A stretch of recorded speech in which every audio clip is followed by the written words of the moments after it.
Happy 4th of July, everyone, and welcome to Chef AJ and Friends. Why are we getting some feedback? Are you hearing that feedback? Well, anyway, ooh, that's going to I hear you sound good to me. Okay, I'm hearing some feedback on my end. But by the way, great haircut, Dr. Weiss. And this is one of the only times a year I can wear my 4th of July hat and earrings. So I wish you all a Yeah, happy and safe 4th. it looks My great. guest today is Dr. Ron Weiss. He comes on once a month with a little show called The Doctor Is In, where he answers your questions, and he hopefully will have time for that. But he kind of wants to talk a little about something that he wants to talk about, which is fine. I recently did a show with Dr. Columbus Batiste with the title, which, by the way, my guests always choose the title, which was Why Are So Many Vegans Dying and Getting Cancer? And he has some experience with somebody who's very close to him that recently got cancer, and he'd like to talk a little bit about it. So please welcome Dr. Ron Weiss. Hello, my friend. Hello, AJ, and happy birthday, America. Yeah, I love your new Thank haircut. you. It's Thank like you. you got a cool new look, Dr. Weiss. Really? Yeah, I love This is your the new hair. haircut. I know, but it's a hip. It's wonderful. It's hit. Okay. I'll go back to the same place. Sports clips. That's funny. So, Well, thank you. Thank you for the compliment. yeah, it Um, looks good. So yes. where would You you know, like? when Mhm. I was in when I was in college and all through medical school and residency. And even when I was a young ER doctor, my hair was down to here. It was down to my shoulders. I'd love to see a photo of that. You know, maybe, yeah, someday, maybe I'll get you that. And yeah, it was really long. And I never combed my hair. And I would just get out of the shower and go like this. And it would be in ringlets. So some of the women would always come up to me in the 80s and ask me, where did I get my perm? Because Yeah, everyone was getting perms, I guess. I don't know if you ever had one. I did have a perm once when I was very young in the 70s. I would love to see a picture of you with long hair. Okay, I'll see if I can dig one up. And then screen share because I'm sure everybody wants to see it. Any special Yeah. plans on the farm for the 4th of July? Well, doing the show and just relaxing and you know, Hey, being out in but nature. you're wearing your doctor outfit. You're not seeing patients today, are you? I'm not, but I don't know. I put this on because it's the doctor's in. Yeah, That's okay. what they want to That's look funny. anyway, even on a holiday. And That we are talking about doctor kind of stuff. And so, I guess I'm fairly a traditionalist in that regard. that is funny. So, I listened to your show with uh, Columbus Batiste, uh, who is a wonderful man and a friend of mine, and I thought it was wonderful. And I think that I have had in my own mind with the passing of Dr. McDougall, who was one of the first mentors for me, and Hans Deal and the others, and uh, I think that it's and a personal friend and colleague of mine, Asha, who we've done a show with, who is who has been diagnosed with ovarian cancer. This title really struck home with me, because it's a funny thing. I know that there's a bubble. There's unspoken words in most people's heads who are in the plant-based movement. And of course, those who are not, who are looking in as to, you know, what the F, right? Can I say F on your Yeah, show? absolutely. What the F? Um, like what is going on? And um, I have these frequent conversations with my patients, and I think it's important to remember um, and I think this is why the interview with uh, Dr. Batiste was so powerful, that it's although plants are amazing and they do revolutionize our health, it it's not only about plants, and that's why I enjoyed hearing this, and that's why I practice lifestyle medicine, because it's all about the way you live.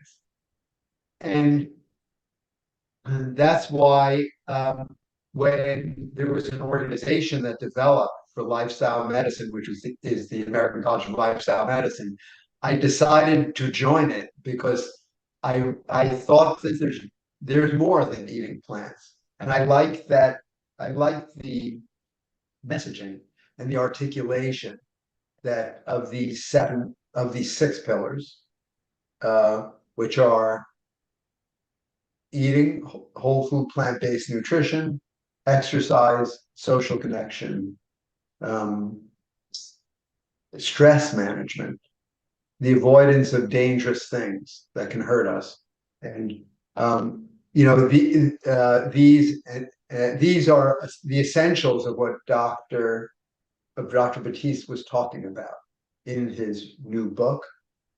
And the bottom line is that I do believe that these are all true. We're complex biological systems which need all of these inputs. Um, and I know your diagnosis was a large. It shook me.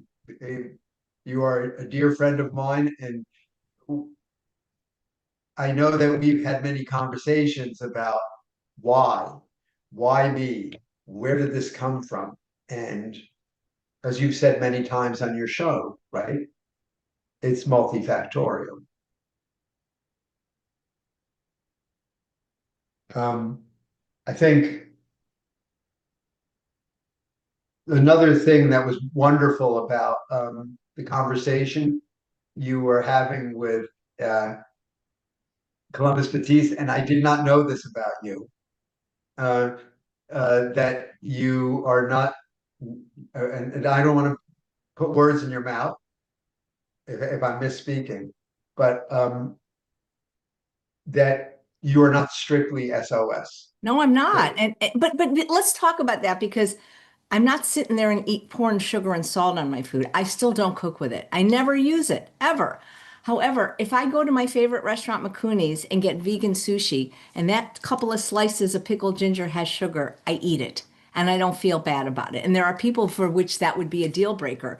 And what I loved about Dr. Partiste is he was talking about how the stress of dietary perfection is actually worse for your health than having, you know what I'm saying? So, and by the way, if they made sushi ginger without any sugar and salt, you can get it. or if I could figure out how to easily do it, I would do it. Easily is the thing. And also, and it's the same thing with condiments. I don't know if I was ever truly SOS free with the salt because if for example, I've never seen yellow mustard without salt. I've seen Dijon without salt. I've seen stone ground. And if I want to have some sweet potato fries once a month, I'm putting on the ballpark mustard. I'm not going to make my own, even though I went to culinary school. So I don't know how many people truly are that strict because I see a lot of the people that claim to be SOS free drinking alcohol, which is like that's weird because to me, like, Yeah, how do you call yourself yeah. somebody in the hygiene? I just know from the cruise, I see the photos, the people that go this SOS free cruise, and they're all drinking alcohol, and it's like, that's okay, but a little salt in the mustard isn't. If the product was cheap and readily available, but I don't like to love to buy products online, so I don't think I ever was truly perfect with salt like some other people. And some of the speakers that say they are, I've seen them eat stuff at conferences that I know is not SOS free. I don't eat oil. There's no reason to. It makes me sick. I've got little pancreas stuff. But again, like with the sugar, it's like if there's I think that Dr. McDougall was right. Like we don't think of salt and sugar as foods. I don't add them to my recipes. I've always had it on the table for the other people to add. But if this is what I don't understand, like miso, a lot of the doctors say that's fine, but Goldhammer says no, that is salt. So I'm a little confused, but I don't want to be known as this person, like, oh, look, Chef AJ had something I with know. salt in it, ooh, because it's And just I, like to be on a pedestal because guess what? I'm going to fall down. So I want that label taken away, but I still respect people that are, even before I had to be gluten free. I'm talking 20 years before I even knew it was a thing or that I needed to be. I always made my recipes gluten free because I figured there's going to be some people that can't have gluten. And in the same way, it's just I'm going to always make the recipes SOS free. People can add what they want. But I don't want to be like, oh, because it's so many people just held me like, even friends like Kathy Hesser, oh, like you're SOS. And it's, first of all, it's not SOS, it's SOS free. I don't know if I ever was perfect, so that's how I feel. I don't add it, but I don't feel like I'm also my blood pressure is really, really, really low. Like I mean like really low, like 88 over 55. yeah, And so yeah, I feel like, I think we tend to pay, like Dr. Lyle says, we paint everybody in this vegan movement or whole food plant-based movement with the same brush. I don't think we can do that. We're different. And no, part of me, when I got diagnosed with cancer, I was kind of mad at the vegan diet. I felt it failed me. And it's like, look, I didn't go and eat animal products or even vegan junk food. Like I ate one thing. I ate one thing after I was diagnosed because I was pissed and I'm going to eat this one thing because it's not available. And guess what? I figured out how to make it even better. So I ate a bag of black licorice. It had sugar in it. And I got so sick because it's like, ugh. And now I can make the best black licorice in the world without sugar. And really. oh my God, I got to send you some. It's You like, made black licorice. oh yeah, amazing. Yeah, we introduced it, me and It's Leslie. made out of wheat, right? Yeah, it's made out Yeah. of wheat. So the one that I had was without wheat, but it had sugar. It was just gross. And so I make my own black licorice now, and it's SOS free, and it's perfect, and it's really low in calorie density. And I was thinking I should mail you some, but every time I mail you something, it goes to Aunt Esselstyn Big, house. right. It goes to Essel's thing. Yeah, it's funny. Okay, Oh, that is too funny. it's funny. Yeah. Yeah. So, well, I that was a very, you know, that was very poignant to hear because I about how there's stress in our lives, and it, that itself always with every meal trying to attain these high standards, it is can be stressful for people who are struggling to do it, right? Mhm. I mean, and I do think that we are not all one body type and one genetic type and one type of patient. And I think there are people, as was said in your discussion, that can be more liberal, and there are people who cannot because it depends on what you're trying to accomplish. If you are have a food addiction to Mm. something like salt, No, then having little, if you're addicted to salt, then I having agree. little I salt. completely agree with you. My gosh, I completely agree. There's some people that have to do that. But why would you do something harder than you have to do? I've always said do the least restrictive program you can do that'll get you the results you seek. But then what Yeah. happens with this dietary perfection, and I see this with a lot of people, they mess up and so then they go completely off plan because they don't allow themselves any slack. The world is not set up in general for people to be SOS free vegans. It's not even set up No, for people to be vegan in certain parts of the world. It's gotten a lot easier. I mean, believe me, it would be great if, I mean, I don't know of any restaurants here that are SOS free, the produce section in the grocery store, perhaps, so we are such a small percentage of people, even that eat vegan, even people that are not, whole food plant-based. I think it's just really very difficult for most people to do this I mean all the it time, is. I It mean is. it makes it really Yeah. hard when you travel. I did a beautiful presentation with Dr. Goldhammer. I mean you have to take your wife to the Stanford Inn in Mendocino.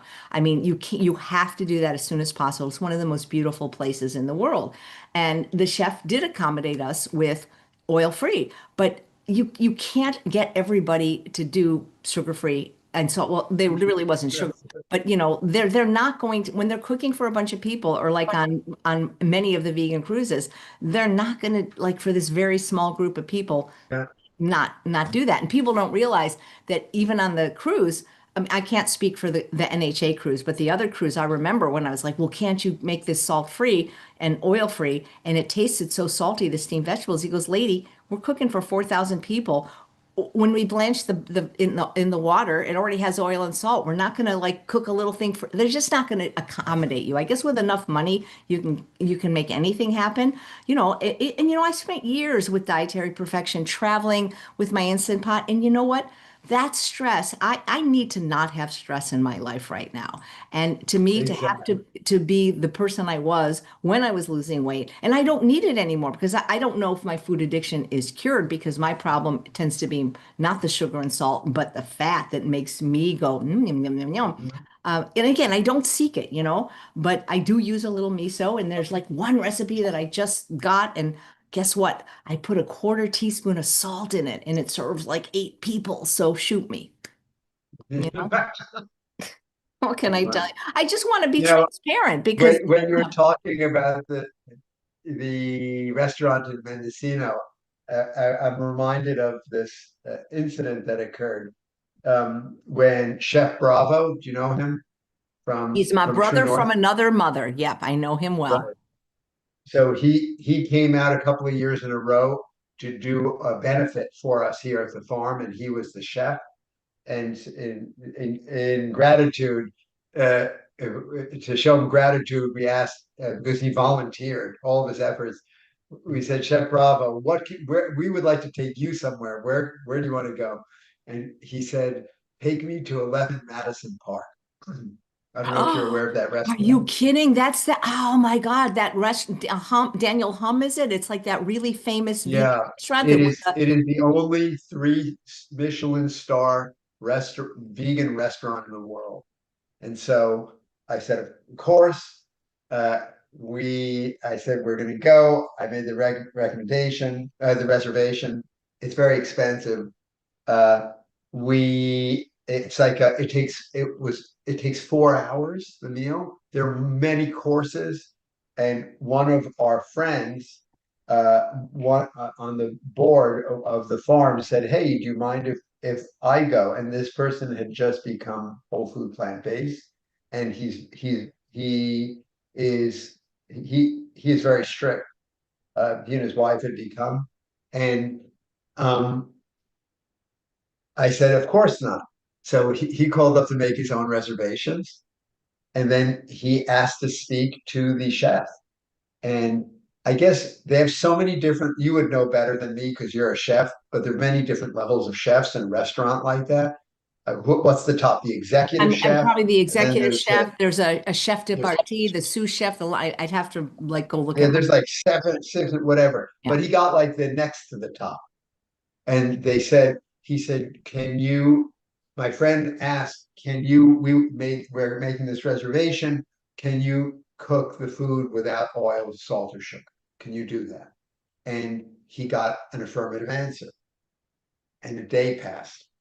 And then the executive chef, I believe it was, or a very top chef called him back and said, no, that response was mistaken. We cannot do that. And my friend said, well, why not? I thought you were a Michelin star. I thought you can do anything in service of the customer. They said, well, that's a good part of why we have the Michelin stars, because we do use salt, oil, and sugar. That's what makes the taste pop in the food. That's why we got that. It was a similar answer to what, we're cooking. We cannot make this same food for you. And he said, we'll refund your money. It was very nice. And that was it. And he didn't go. And I did go with Chef Bravo, and I enjoyed it immensely. And it was filled with oil, salt, and sugar. It was. But it was the experience of being there. I never ate in a Michelin. Maybe I ate in a one Michelin star restaurant, but I'd never eaten in an experience like that. And they took us to the kitchen afterwards and gave us a tour because of Chef Bravo, because he's big time. And it was just a glorious evening. And I'm telling you this story because I often tell patients when when we're trying to figure out where they are in the world as far as eating, that we're all on a continuum. It's like a continuum where at one end of the continuum you have side vessels that says moderation kills. And then on the other end of the continuum, you have something called the end of good.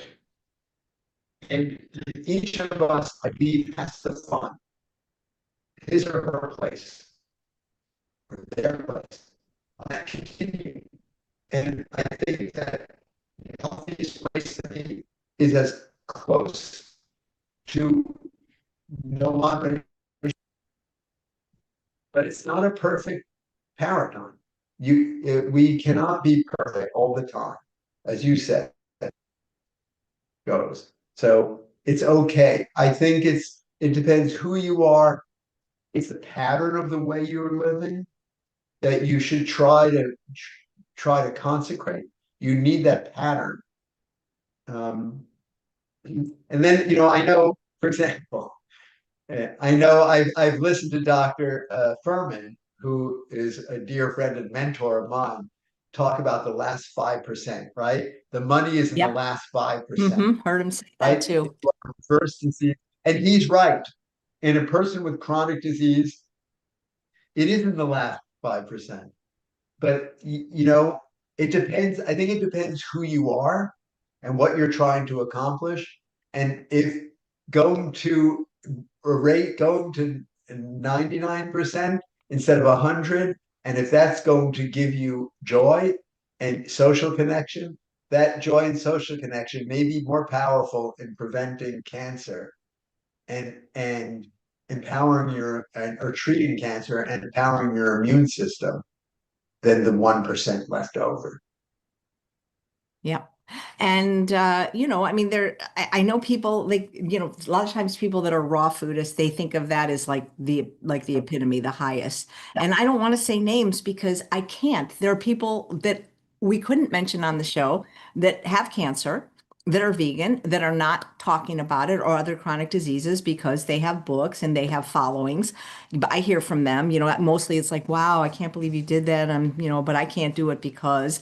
And, I can think of two raw foodists from back in the day. One died of pancreatic cancer and one died of colon cancer. I mean, they had what I would call the most pristine diet. So there's something else going on with what causes people to get disease, but people tend to just focus on the diet and dietary perfection and not look at all the other things. Yep, exactly. Yeah, yeah. Cool. Let's see.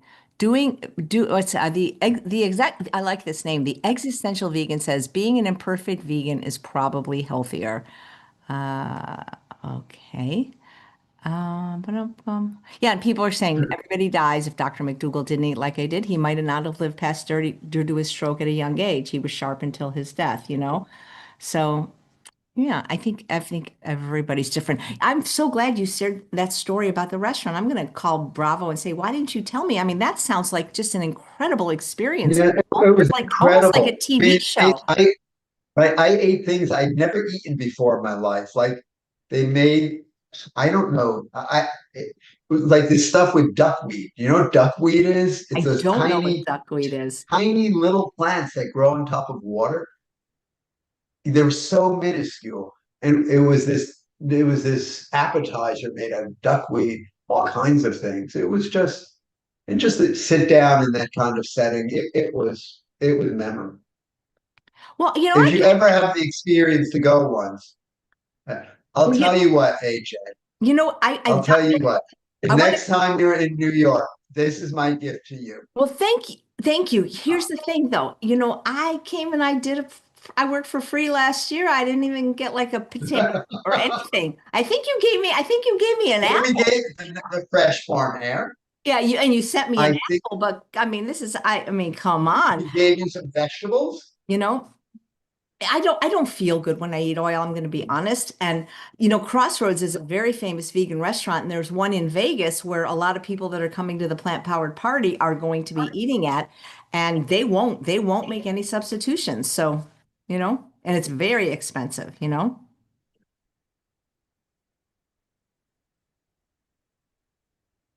What are you going to do? Are you still there? I'm here. Oh, good, good, good, good, good. Nice. Yeah. Yeah. And then I mean, those people that are doing everything wrong, that are living long, what's their secret sauce? Do you know what I'm saying? And everybody Yeah, has I the, think it is, it's luck. It's luck. And I don't mean like luck, necessarily like luck like a four-leaf clover. Like there's randomness, right? It's like, if you drive down the highway drunk without a seatbelt and you don't kill anyone or don't kill yourself, I mean, I guess maybe it's random or arbitrary, you know, I, you have an increased risk of causing death, but just because it doesn't happen, I've had patients. I saw someone the other day who was 90 years old, uh, who was smoking a pack of cigarettes a day. There's no lung cancer and there's no emphysema.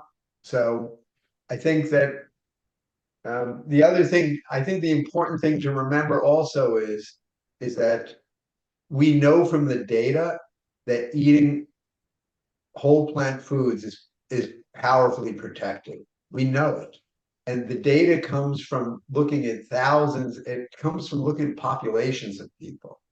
So we have to be careful of making uh, conclusions from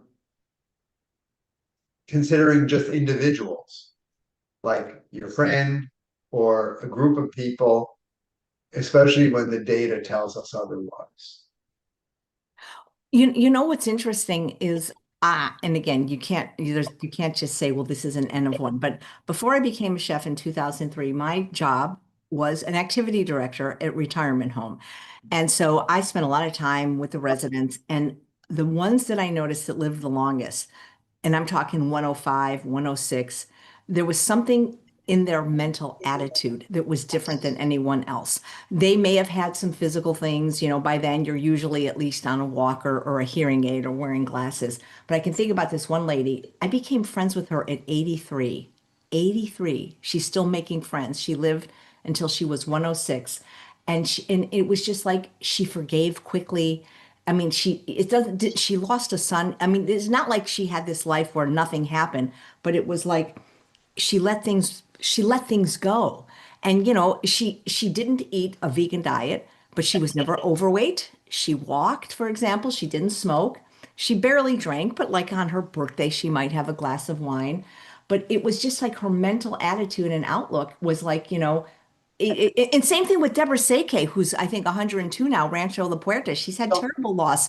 Her son died tragically, her daughter in a car accident. And to me, it's more of what's from the neck up that I see these people that are living. And I'm not talking about people just living old. I'm talking about the people that I know that are living old and well, and well, you know? yeah, well, if you think about the people you've known uh, who are centenarians or near centenarians or super centenarians, if I think of the people I know who are like that,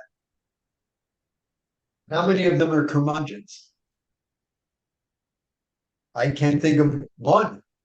And that's not to say that a curmudgeon cannot become a centenarian, but when I think back, they all have a very positive attitude and they're driven by positivity. And I think that, these soft things like that uh, are very important. We know that they inform our immune system, and the immune system does a lot from preventing cancer cells from being tumors to causing inflammation in our arteries and to causing immune dysfunction, diseases. So yeah, I hear what you're saying. I think it's really important too. Thank you. Well, I could talk about this all class or all hour, but if you want, we have 6 questions that came in if you feel like Yes, please. asking them. Okay. Absolutely. You're so good at it. And often you need more information. So if the live viewer is there, please respond. So here's a quick one from Diana. Can you please discuss benign essential tremor? My doctor recently diagnosed me with this. This is Diana. Hmm. Yes, well, it's there a tremor is a shaking condition of the extremities. Sometimes it can be of the head. In that regard, it can be called subtitubation, but it's usually of the upper extremities. And some of these tremors can be associated with very serious problems, like, for example, Parkinson's is the best known of them. However, essential tremor is known to be a benign kind of tremor. It in and of itself is not associated with any specific illness beyond that. Um, it can be it can be followed down genetically through family inheritance. And what I have noticed in some of my patients who've had it um, is, and by the way, I believe it is the most common form of tremor, um, is that when they, see, when the patients stopped eating meat and converted to a whole food plant-based diet, the tremor um, dramatically improved. In the few people, the handful of patients that I have had with this condition, uh, and I remember in one of them, it almost essentially disappeared. So I do believe that I don't know if this person is already whole food Yes, plant based. I'm pretty sure they are. Yeah, Yeah. there are other. I guess it depends how much it bothers you. Uh, again, it's not a condition that is going to threaten your health. If it is very bothersome to you, there are other things, fairly benign things that can be done about it. Like you could take a beta blocker that's sometimes used to dampen the tremor, and that's a fairly as far as drugs go, that's probably one of the most benign medications there is. A small dose of beta blocker. And so, yeah. Why do they call it essential tremors? Are there non-essential tremors? I think when they say essential, they're not the two things that I remember in medicine as essential. When they say that, it means we don't know why. That's what that means. Like, Like for example, like like idiopathic. exactly, like essential hypertension is the enormous catch-all title, the official title for hypertension, for high blood pressure, that comprises like 95 to 98% of all the people in the world that have high blood pressure. The few percent that don't, they have what's called secondary hypertension. They specifically have high blood pressure that is due to some other cause, like there's something wrong with their adrenal glands. They, for example, have narrowing of their renal arteries, and that's causing the high blood pressure. Or they have a rare tumor, which is called a pheochromocytoma of the adrenal gland. But those those are called secondary. All the rest, which we don't know the cause of, is called essential. But in my book, we do know the cause of it. It is, generally speaking, diet. because it is rare that we have a patient coming into our practice who has hypertension and is on medications and where they cannot get off their medications and reverse and have a good low blood pressure by just eating plants. Thank you. This question from Sally for Dr. Weiss is, does drinking wine lead to bone loss and to osteoporosis? Yeah. Well, it is known that heavy drinking does. So if a person has, in my day, they used to call it when I was in medical school and beyond in residency, it was called alcoholism. That term is not used anymore. It's a person who has an alcohol consumption disorder it's called alcohol use disorder. So from what we know, you would have to be a heavy drinker and have, a high level of alcohol use disorder in order for that to be associated with osteoporosis.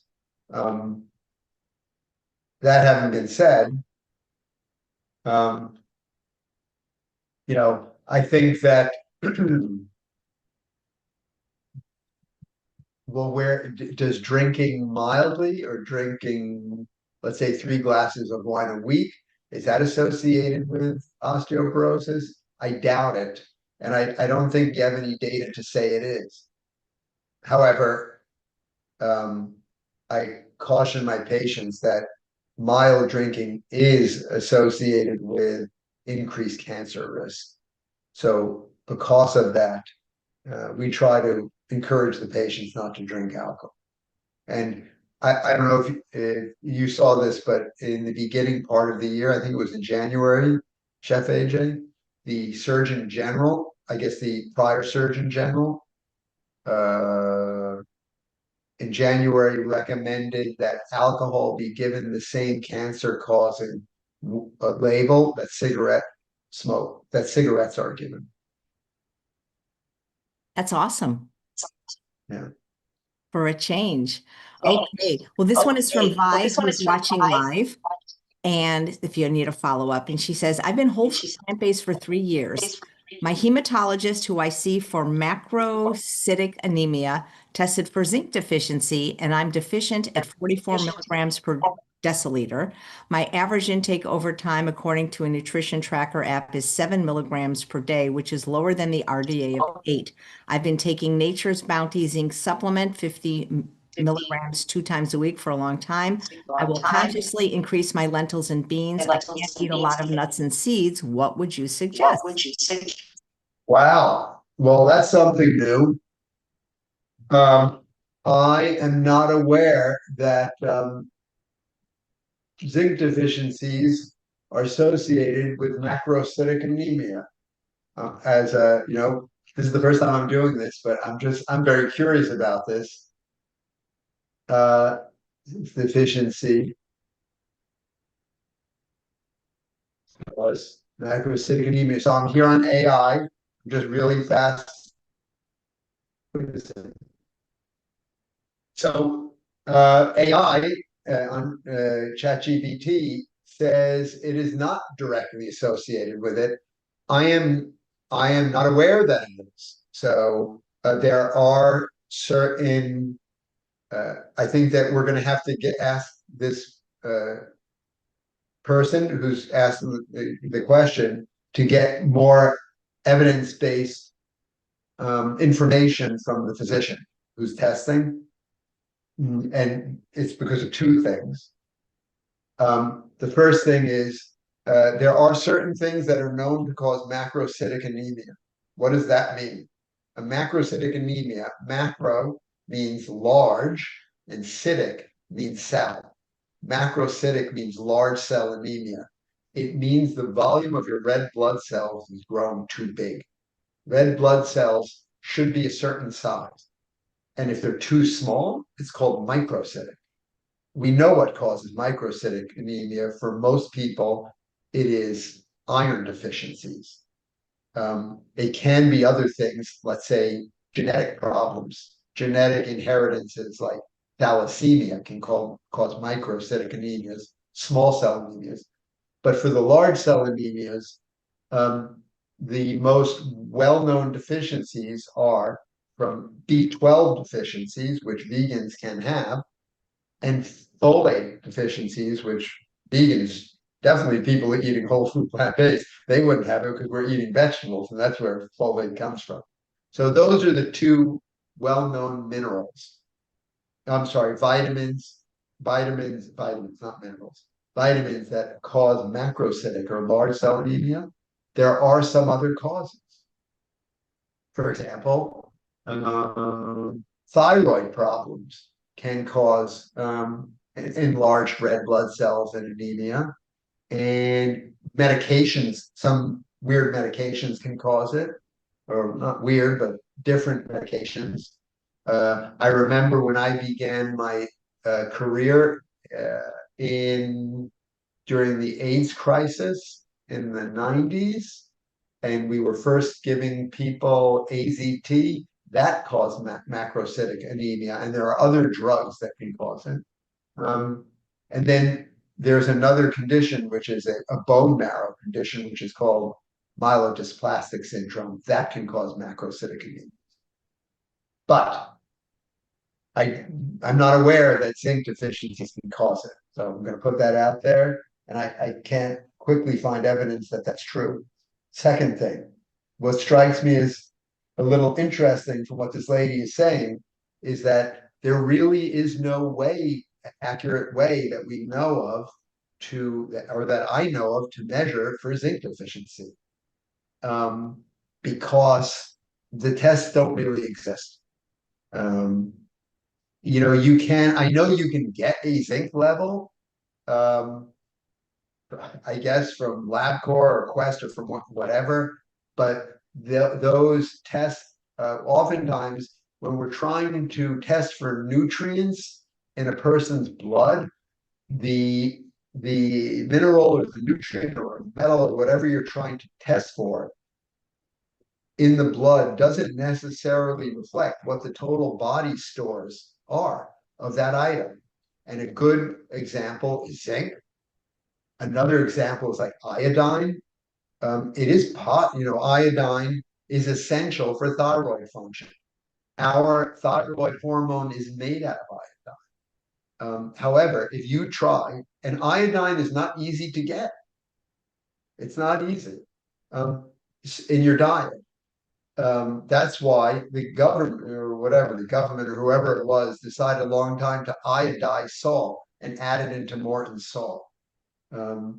So the bottom line is, for example, you can get an iodine test from lab this accurate, and the most accurate way that we have supposedly is by checking urine iodine. So in any event, those are my comments on the question. It's not clear to me that this is a thing.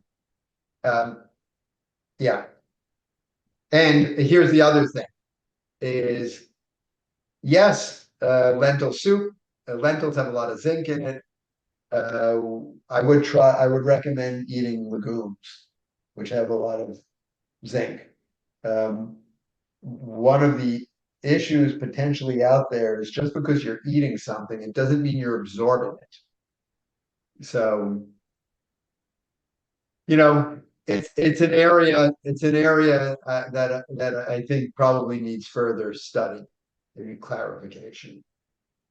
Thank you, Dr. Weiss. Okay, this one's kind of long. I go for the shorter ones first. Okay, this is from Marie.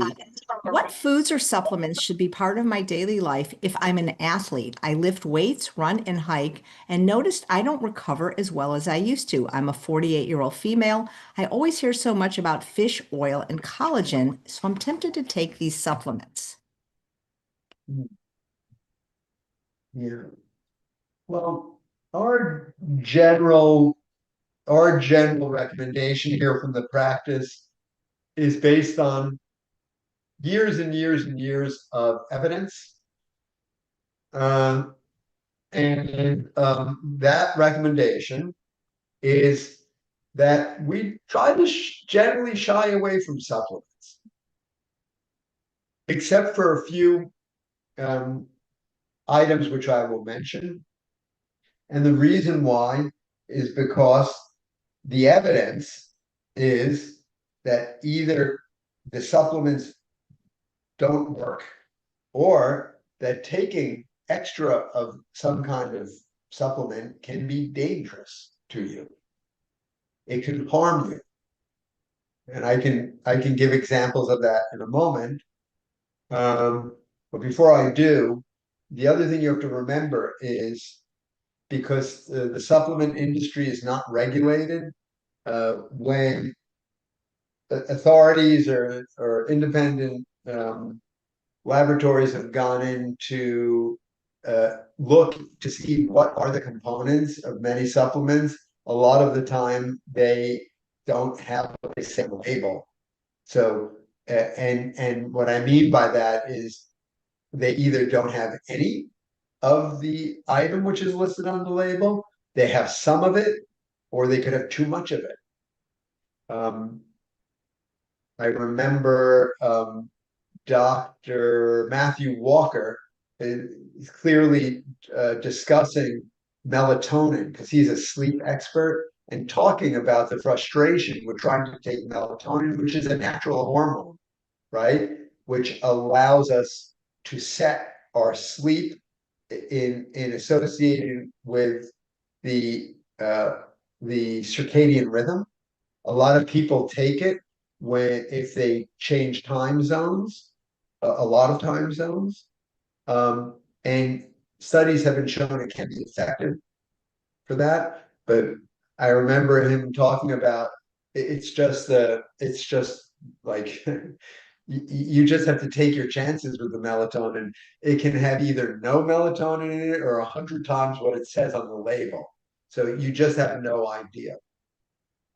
The other thing is that we're now finding that a lot of supplement makers, or some of them, will put in uh, hmm, either illicit drugs or other things within the supplement to make them, I guess, to give you a certain feeling when you take them, to make you feel as if, oh, I'm getting a kick out of this, or I feel better from this. So that's definitely not good.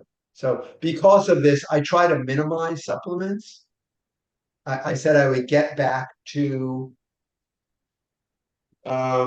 mentioning examples of how some doctors have recommended supplements in the past, and it turned around to, to kick us in the rear uh, after recommending it. An example is calcium, recommending that menopausal and postmenopausal women take calcium to help to prevent osteoporosis. And there's some evidence that taking these calcium supplements in significant amounts can increase inflammation in your arteries and significantly double your heart attack rate. Cardiologists for a while were giving people vitamin E in order to help prevent heart attacks until we found out it caused more heart attacks. For a while, people were taking the carotenoids because there was a study showing maybe about 30 years ago or 25 years ago that people who were, I think they were, believe me, that one kind of cancer, like a head and neck cancer from smoking, and that if they took these beta carotenes, they could prevent lung cancer, and it turned out to increase their lung cancer risk. So, and it goes on and on and on. So because of that, I don't really recommend supplements except for these days, except for three items. Number one, B12. And in general, I check these three items in a person's blood um, every year, once a year in our patients, because I have found them to be uh, uh, informative, the results. So B12 level, because it's known that plant eaters are at risk for becoming B12 deficient because B12 is stored in animal tissues. So when you eat those animal tissues, you get more B12. Plant eaters are not. Number two, vitamin D, because most of us spend our time now indoors and are not exposed to the sun. And so vitamin D, and the third one is omega-3 long fatty acids, because there is significant data um, that intimates that deficiencies of this, especially as we go on later on in life, could lead to reduced cognitive function and memory. So those are the three. I know there's some evidence that zinc, as we talked about before, zinc maybe, we know that zinc is important for immune function. I'm not sure that the data is fully there yet for me. So I think I'm going to wait on that one. And in the meantime, as we said, tell patients to eat lentils. Thank you so much. Next question from Becky. Dr. Weiss, based on your discussion with AJ a few months ago, I recently had a mammogram. It came back normal. It was recommended that I have an ultrasound since I have dense breasts. This is the first time a second procedure has been recommended despite always having normal mammograms and dense breasts. Can you please share your opinion regarding the necessity of a second exam? Yeah. Does this lady say how old she is? Oh, no, she doesn't. Becky, if you're watching live, put it in the chat. They sent these Yeah. to us in advance, so she doesn't. So, you know, I believe if I were 74 years old, I wouldn't get any more testing, as is recommended by the United States Preventive Services Task Force, the main advisory body that guides us in what to do regarding breast cancer screening and other kinds of screening. So, Becky, this is a very difficult and complex calculus. And I'll tell you why. And it's becoming more difficult all the time. And I think that you basically, what you have to do is you have to have a feeling within you of what you want to do and how do you want to live your life, and then be guided by that North Star.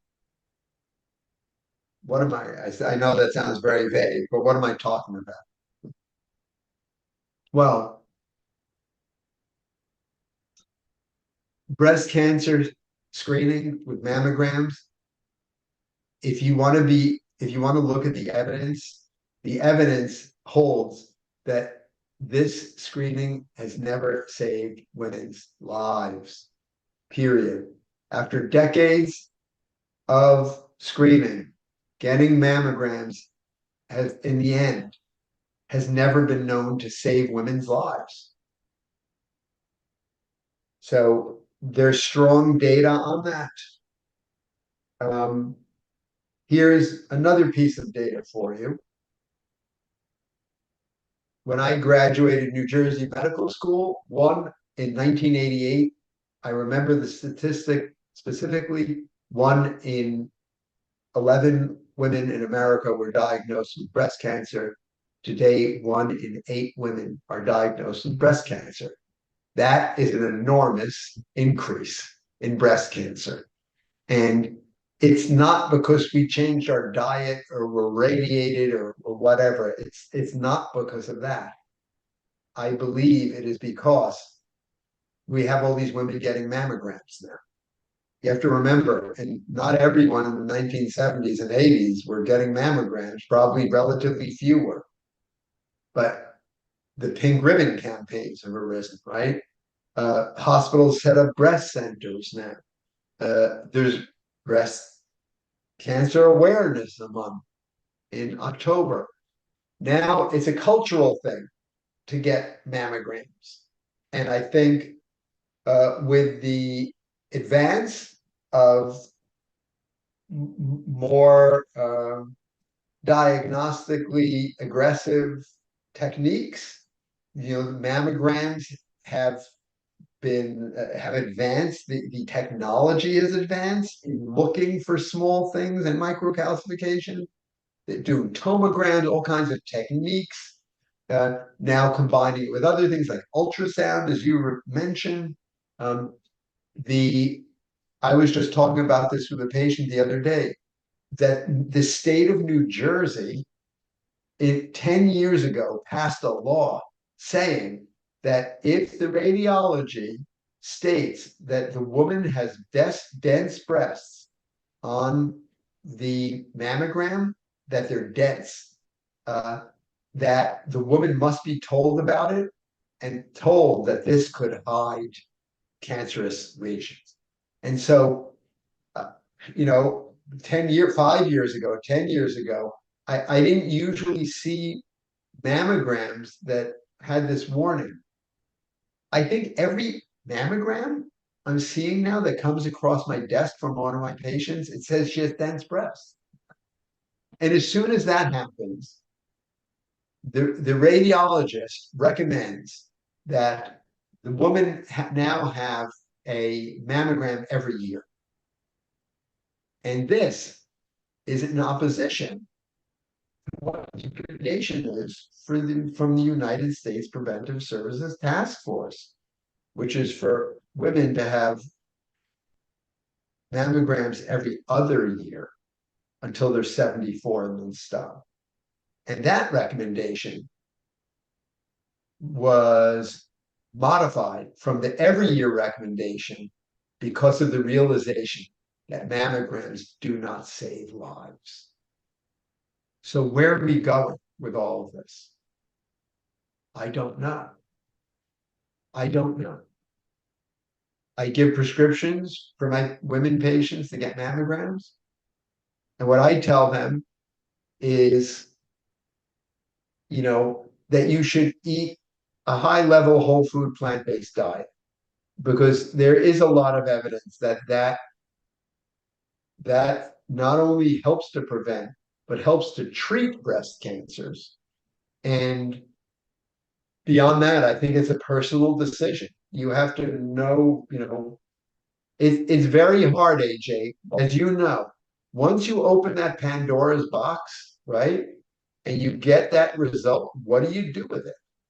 What do you do? I know you struggled with that for a couple of years. What do you do with that? It's hard to know. The one thing I can tell you is I know that there are many more breast cancer patients because of the testing. That's my opinion. That we've really, without materially helping women, we've increased the amount of diagnosis of breast cancer because of all these promotions. Yeah. I generally take the, oh, are you ready for the next question, or do you want to keep Well, talking? I want to know what you being a cancer patient and Yeah. having undergone a screening, right? This was an incidental moment you had, Right. It right? was incidental It was pulmonary nodules. incidental. I personally, because I'm a person with anxiety, I would have rather not known because I'm a checker. I weigh myself. I'm not, here's the thing. I'm trying so hard to gain weight and they're telling me, stop weighing, and I'm driving myself crazy because I'm weighing myself every day, kind of like people that are trying to lose weight do. And even the oncologist said, you've got to stop that. It's crazy once a week. But I'm such an obsessive compulsive person that I can't not check. And so I would have rather not known because it's hard for me not to check. And even though I'm walking away from Keytruda, maybe not forever, but for now, unless they will dose me by weight, it's hard for me to like turn down the next CAT scan to check. I want to do what Dr. McDougall said, which is walk away and live your life. But knowing it's hard knowing what there was this thing in my It's body, very hard. it's really, really It's hard. very It's hard. really, really hard. And people that can do it, I don't, this is a work in progress, my life, because, I don't know. So what I'm doing now is just working on everything from the neck up, all the mental, Yeah, spiritual, and emotional yeah. stuff, and I'm not Good. focusing on, I mean, I eat so healthfully. I mean, come on, I'm still an A. Maybe I'm an A minus now because I don't believe it was the food that ever caused it. It was what all this other stuff, which is I'm working on. But there's a really, we still have a couple of questions that were submitted, but I really want to get to this one from Kathy, and I don't know how long you can stay, but if you like this question, maybe instead of spending time on it now because we do have a submitted question. This can be the topic for the next one because I do like the idea of topics, but I see this a lot in the chat. And we get emails about this. So Kathy says, I tried the vegan lifestyle for 5 years and I believed in it wholeheartedly. Sadly, I watched my health go downhill ever so slowly.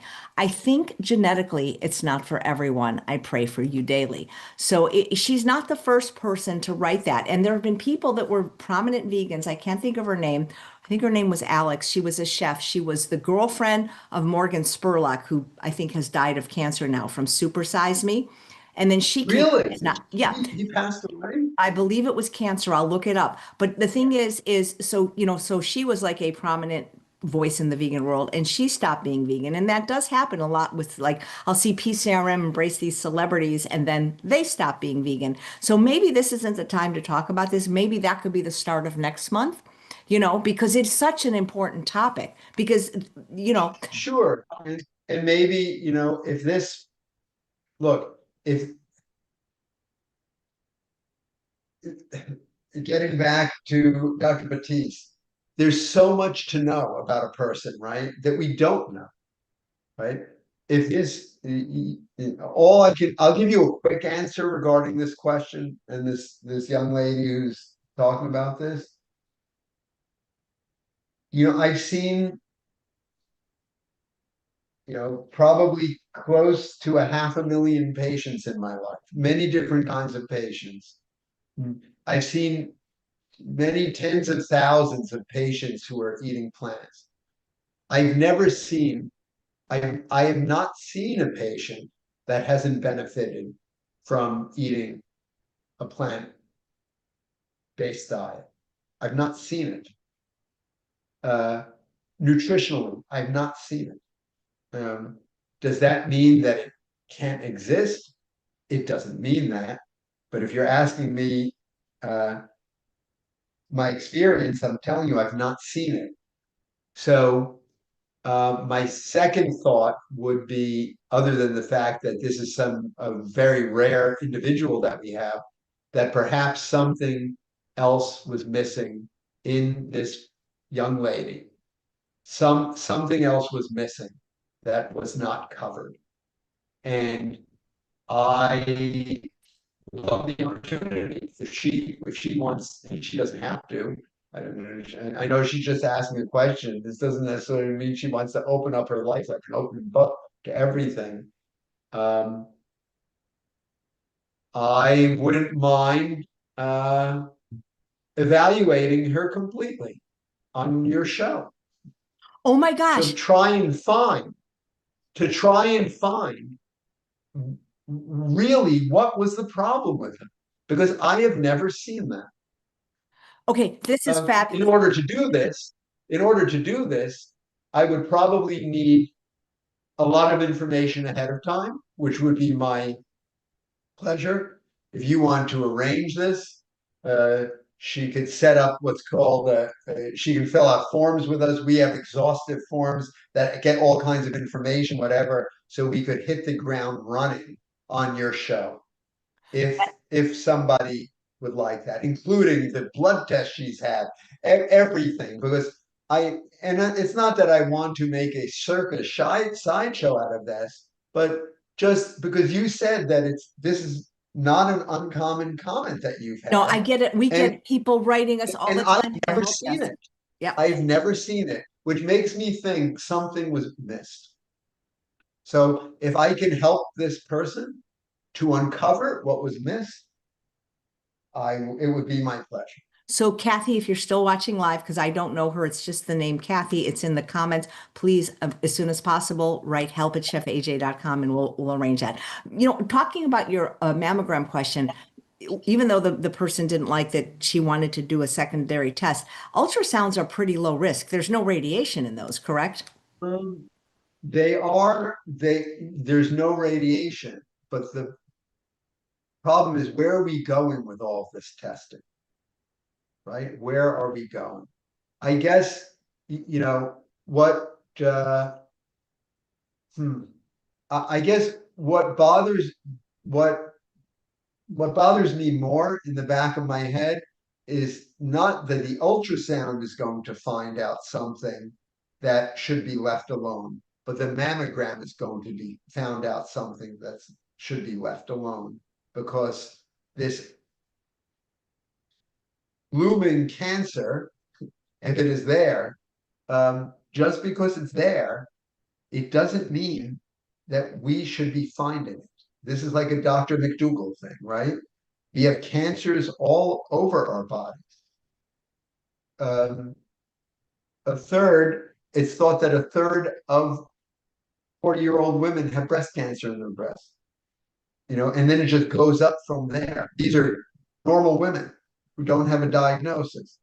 Should we really keep doing more and more and more and more testing with higher and higher power tests until we find every single cancer cell, which wouldn't have mattered anyway? But what will matter is when we find that cancer cell, biopsy it, diagnose the woman, she will be undergo panic, surgery, radiation, possible chemotherapy. All these things are not necessarily good for a person and can have untoward consequences. Thank you, thank you, thank you. Last question, unless you want to just stay on. I do have a show at 11:30 though today with Siobhan from Healthy Vegan Eating, who has a big announcement. This is a very, very long question. It doesn't say the name of the person who asked it, but the nugget in there that I think they want to know about, if you know anything about Brugada syndrome, Brugada, which her husband was diagnosed with. Brugada syndrome. Yes, I do, because a patient, and yes, we currently have a patient who has that, and it is a rare condition. There are different types of Brugada syndrome, but the person can be, and it depends on which type you have. It is a condition where you can have dangerous arrhythmias, like ventricular tachycardia. You know, they're called malignant. They're dangerous cardiac rhythms, and so it's thought to be maybe have some genetic um, or maybe some basis to it. Sometimes not, but as I said, there are different types of it and subtypes. And I guess if you have a more serious type, it is recommended that you have a automatic implantable defibrillator put into your chest, so that if God forbid you ever go into one of these dangerous rhythms, the defibrillator can shock you out of it. So I don't know which type this person has, but that it gets a bit complicated from there, and they should see their cardiologist about that. Obviously, if they have this diagnosis, they've been to a cardiologist. Is there anything plants can do to help you, or diet, or lifestyle? Of course there is. I don't have the data on it, but I know it because plants cause less inflammation. Plants can clean out coronary arteries, and if your myocardium, if the heart muscle is getting more blood and is not under stress and there's no inflammation, those things can increase your chance of getting the bad rhythms. So doing all those things is just supportive of not going into Brugada syndrome, arrhythmias, and of course all the other things, exercise and good sleep. Yeah. Oh, and the other thing I can say is there are a whole list of medications which this person who's asking the question should be aware of. There are medications that can, increase the risk of getting one of these arrhythmias or irregular rhythms. So that they should be aware of. and their doctor can furnish them with this list.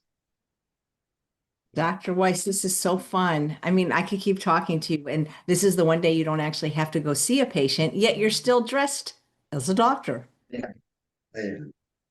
Yeah, but Well, I have the blue, but you have the red one. Well, yeah, that- absolutely. Yeah, have any, so nothing fun coming up today for you? Like a healthy portobello Just mushroom relaxing grill? today. Yeah. Just relaxing. No. Must, well, How about you? not, What are you doing? because we have a new doggy, we have been invited several places, but we're told by the vet, we've only had him less than 2 weeks to keep him, because fireworks, a lot of dogs get really stressed and Yeah. we don't know how he's going to Mhm. perform. We don't want to, medicate him, so we're just going to stay home with kind of like having some loud music or television on, just because we feel like we don't want to leave. He's actually been invited to other people's houses, but we kind of want to be indoors Yeah. once, because they've already been starting this week and he doesn't seem to like it. They're very loud, Yeah, they are. but Well, let him acclimate. yeah, he's the best though. I've been showing him on shows, but he's sleeping now. He So is. He's terribly cute. yeah, very cute. Oh, okay. Well, thanks so much, Shyla. Dr. Weiss. This was a wonderful show, wonderful topic. And, even if Kathy doesn't want to come on with you, maybe somebody else will take that offer. Someone else would be fine. But I Mhm. still think it's a great Just topic because, you know, um, I once heard Dr. Clapper say there are no failed vegans who were born vegan.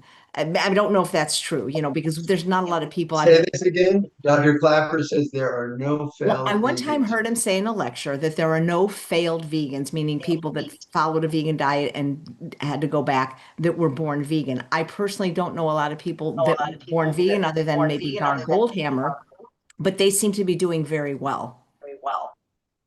Yeah, and I think, just knowing whenever I'm asked a question, some kind of medical question, it's difficult not to think about the gut microbiome for anything because it's connected to everything. And we know that the microbiome is driven by plant fibers, and the more the better.